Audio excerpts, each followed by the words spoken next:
This is the Genie GKR wireless keyless entry keypad.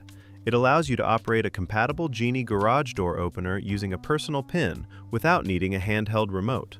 To begin, locate the battery compartment at the bottom of the keypad. Place your thumb on the plastic battery cover and slide it downward. Once the cover is removed, pull out the two old AAA batteries. Before installing the replacements, check the markings inside the battery compartment. You will see positive and negative symbols printed on the circuit board. These markings show the correct direction for each battery. Install the two new AAA batteries according to the positive and negative symbols.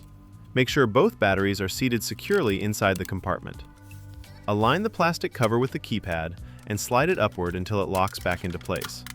Test the keypad by entering your programmed PIN and pressing the operating button. That's it. The battery replacement is complete. Stick around for the basic programming instructions included with the keypad.